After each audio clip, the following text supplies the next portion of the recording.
We had always wanted to bring our kids with us on one of our trips. We'd been to Africa a few times, and just every time thinking like, oh, I wish we had the kids with us, and it would be really amazing for them to experience this. And we finally were able to bring our kids with us 2 trips ago for the first time. Yeah.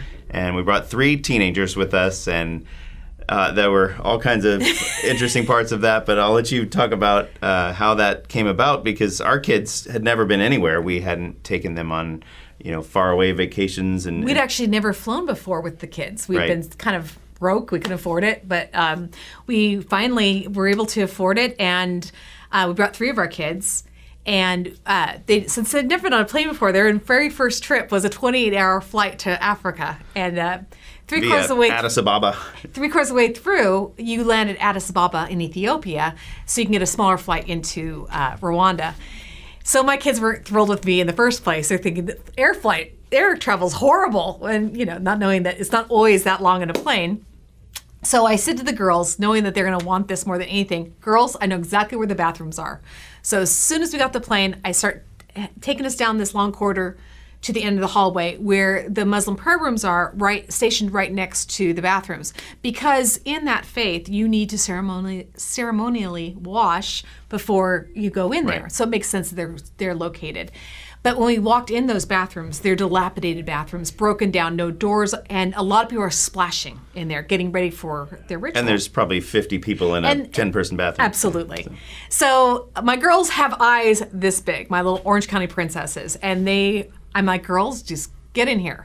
So the toilets are all askew, and they don't know what to do. And I said, girls, what you're going to do? Do not touch anything. I'm going to be the door, and then you're going to be the door for me. And we did our business, and we started exiting out of this crazy bathroom. And my oldest daughter says to me, that was the worst experience of my entire life. And I thought, this is hysterical. We haven't even got to Rwanda yet.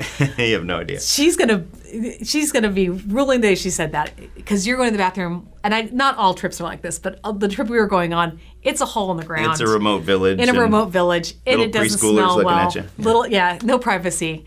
But the neat thing about that was, they had that experience. So on the way back, so of course we have to hit Addis on the way back again, is that my girls had been they persevered through that trip. They figured out bathrooms are sometimes tricky things, and we had to figure this out. So as soon as we walked in the bathroom, my oldest daughter said, all right, you go in, I'll be your door, and then and she's telling me how to do this whole thing. And I thought, it's amazing. My daughter is a completely different young woman now. And having she's like, been I love these bathrooms. These are great. Right, Yeah. she said that. She goes, I love these bathrooms. I thought, no, you don't. You hated these bathrooms 2 weeks ago, but absolutely. And our son was the same way. He's kind of a shy kid, and just was happy to go on the trip. But we did these home visits, and we're walking around visiting all these families, and he would kind of hang back. And the first few days, he was shy and quiet. And, oh my gosh! But by like the 3rd, 4th day, he's leading the charge into people's homes and saying, "I'm Jackson. What can I pray for you guys about? Tell me about your family." And we're like, who is this kid? It's like Billy Graham Jr. all of a sudden, Absolutely. But I mean, just the transformation in all of the kids from being on that trip just for 2 weeks out of their lives and getting them out of the bubble of Orange County, and just a life change for them that's been amazing. And they've all continued to grow in their faith, and it's just been such a change. Yeah, and Jackson made a choice that he wanted to become a pastor after that trip. We never saw that on his radar. So I would encourage anybody to bring kids, oh my gosh. As long as they're old enough, but just to experience the getting out of here and just experience a life-changing trip like that. So it's amazing.